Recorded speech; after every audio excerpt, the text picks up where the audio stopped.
This section I'm going to be reading is called "To Be Young, Gifted, and Black." There's a title to a song dedicated to Lorraine Hansberry.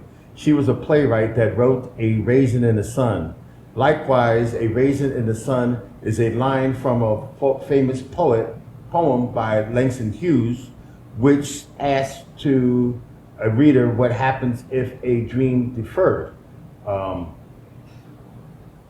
With dream deferred. Hughes wrote that about the hopes and the dreams of descendants of slaves revived the Renaissance in Harlem. What happens to a dream deferred, we are asked, like a cone? Does it lie and fester like a raisin in the sun? The reader is left to ponder, what now? Now that we are free, now that we are liberated with rights and liberties, do we as a race just sit here and feel like we have overcome? Bob Marley advocated that we catch a fire. Hansberry explored what would happen if we just sat around our progress and just allowed it to fester. Nina Simone reminded us that we have the synergy of all the above fused together in one dark soul.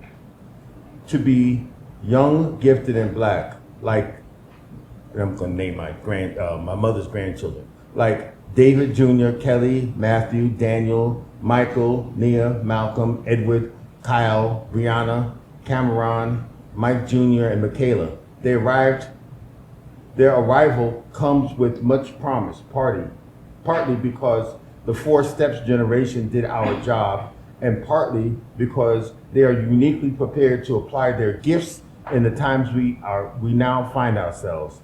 Lastly, being black gives us the ability to convert light into energy and creatively replenish the world. That's what melanin does. Together, we have an unstoppable force because we are a winning combination. There is a world waiting for us, where it is at.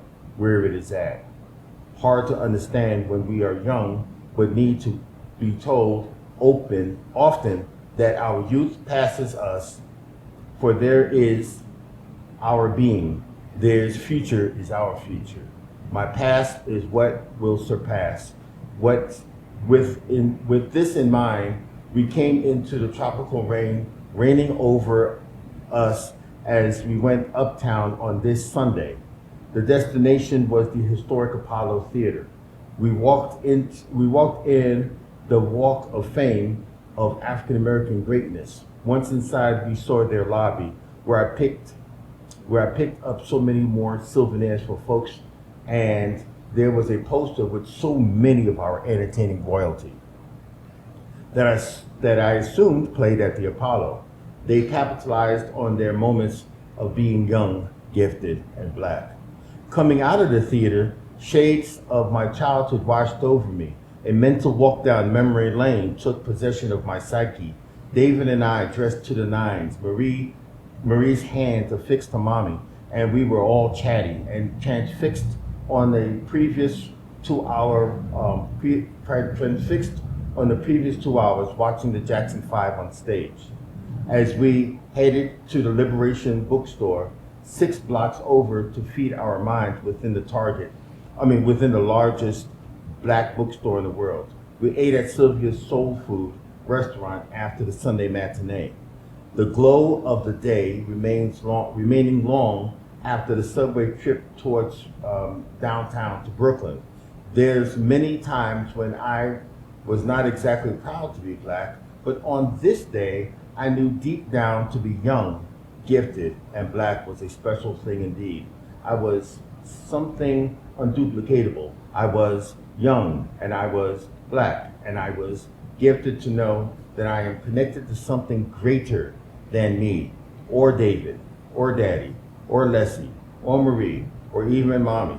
Mayor Lindsay was in charge of the city, but he was not in charge of this moment of me being a child, a black child, realizing how unique he is, and that there is nothing on this glorious blue marble like that something opened up that has never closed again.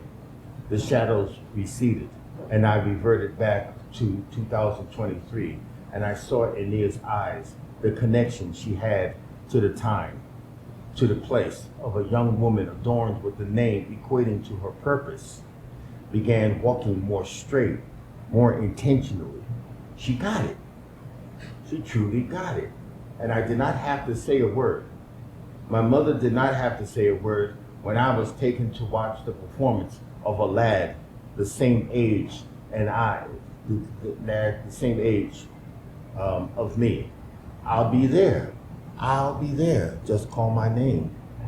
I'll be there. We shopped a little bit. We returned from where we started, where we were the same and we were different all the same.